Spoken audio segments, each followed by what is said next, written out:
बांग्लादेश की सियासत में फिर हलचल तेज है। प्रधानमंत्री पद की शपथ लिए तारिक रहमान को महज कुछ ही दिन हुए हैं और विरोध के स्वर बुलंद कर दिए हैं नाहिद इस्लाम ने।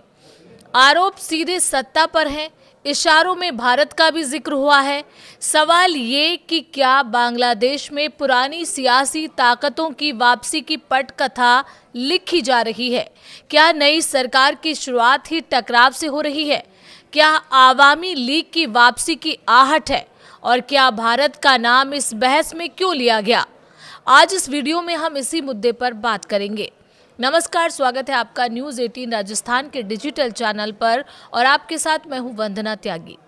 बांग्लादेश में हालिया चुनाव के बाद बांग्लादेश नेशनलिस्ट पार्टी यानी बीएनपी की सरकार बनी है, जिसके नेता हैं तारिक रहमान। लेकिन चुनाव के नतीजों के साथ ही सियासी खेमों में खींचतान शुरू हो गई है। नाहिद इस्लाम, जो नेशनल सिटीजन पार्टी के संयोजक हैं और पूर्व अंतरिम प्रमुख मोहम्मद यूनुस के करीबी माने जाते हैं, उन्होंने आवामी लीग के दफ्तर फिर से खुलने पर कड़ा एतराज जताया है। उनका दावा है कि बिना सरकार की हरी झंडी ऐसा संभव नहीं है। इधर आवामी लीग, जिसकी अगुवाई पूर्व प्रधानमंत्री शेख हसीना करती रही हैं, उनके कई जिलों में दफ्तर खुलने की खबर सामने आई है। सियासी बयानबाजी के बीच भारत का नाम भी चर्चा में है। वहीं नए खेल मंत्री ने भारत और बीसीसीआई से रिश्ते सुधारने के संकेत दिए हैं।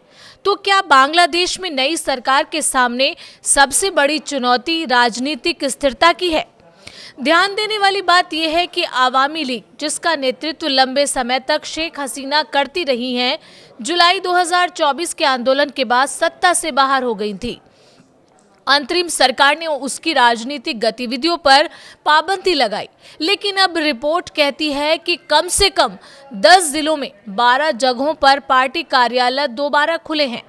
खुलना, नोआखाली और बुरगुना जैसे इलाकों में कार्यकर्ताओं ने ताले तोड़े हैं, राष्ट्रीय ध्वज फहराया है, बगबंधु शेख मुजीबुर रहमान और शेख हसीना की तस्वीरों पर पुष्पांजलि अर्पित की है और जय बांग्ला के नारे लगाए हैं। वीडियो सोशल मीडिया पर वायरल हुए और यहीं से विवाद ने राजनीतिक रंग पकड़ लिया।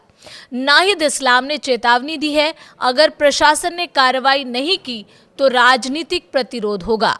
अब बात यह कि भारत का जिक्र क्यों हुआ? इस पूरी बहस में भारत का नाम भी सामने आया है। नाहिद इस्लाम का आरोप है कि चुनाव में भारत, आवामी लीग और बीएनपी के बीच किसी तरह की समझ थी। हालांकि इस दावे का कोई आधिकारिक प्रमाण सामने नहीं आया है। इधर दूसरी तरफ नए खेल मंत्री अमीनुल हक ने संकेत दिए हैं कि भारत के साथ संबंध सुधारना प्राथमिकता होगी। उन्होंने संसद भवन में भारत के उप उच्चायुक्त से मुलाकात की और T20 वर्ल्ड कप को लेकर सकारात्मक बातचीत की बात कही। आपको बता दें कि अंतरिम सरकार के दौर में क्रिकेटर मुस्तफिजुर रहमान को आईपीएल से बाहर किए जाने के मुद्दे पर बांग्लादेश ने भारत में आयोजित T20 वर्ल्ड कप में भाग नहीं लिया था। अब नई सरकार इस कड़वाहट को खत्म करने के संकेत दे रही है। सिर्फ राजनीतिक दफ्तरों का मुद्दा ही नहीं, संविधान सुधार भी बड़ा विवाद बना हुआ है। जुलाई में नेशनल चार्टर 2025 में, जिसे अंतरिम सरकार ने तैयार किया था, उसमें 80 से ज्यादा प्रस्ताव शामिल हैं। मुख्य बिंदु क्या है उस प्रस्ताव के? उस प्रस्ताव के मुताबिक महिलाओं की राजनीतिक भागीदारी बढ़ाना, प्रधानमंत्री कार्यालय की सीमा तय करना, राष्ट्रपति की शक्तियों को मजबूत करना, न्यायपालिका की स्वतंत्रता सुनिश्चित करना, 350 संसदीय संसद के साथ 100 सदस्य उच्च सदन का गठन। इस चार्टर को 60% से ज्यादा मतदाताओं ने समर्थन दिया था, लेकिन बीएनपी सांसदों ने संविधान सुधार परिषद में शपथ लेने से इनकार कर दिया। नाहिद इस्लाम का कहना है, सुधार परिषद के बिना संसद निरर्थक है। वहीं बीएनपी का तर्क है कि प्रक्रिया और व्याख्या पर गंभीर मतभेद है। नाहिद इस्लाम ने 50 सदस्यीय मंत्रिमंडल पर भी सवाल उठाए हैं। उनका दावा है कि करीब 62% मंत्री और राज्य मंत्री व्यवसायी पृष्ठभूमि से आते हैं। उन्होंने कहा, व्यवसायी होना अपराध नहीं, लेकिन विविध पेशों से प्रतिनिधित्व होना चाहिए था। साथ ही राष्ट्रीय सुरक्षा सलाहकार खलीलुर रहमान को मंत्रिमंडल में शामिल करने पर आपत्ति जताई गई। तो तस्वीर साफ है, नई सरकार, पुराना अविश्वास, संविधान सुधार पर टकराव, आवामी लीग की सक्रियता, भारत के साथ रिश्तों पर नई दिशा की कोशिश। बांग्लादेश इस वक्त राजनीतिक संक्रमण के दौर में है।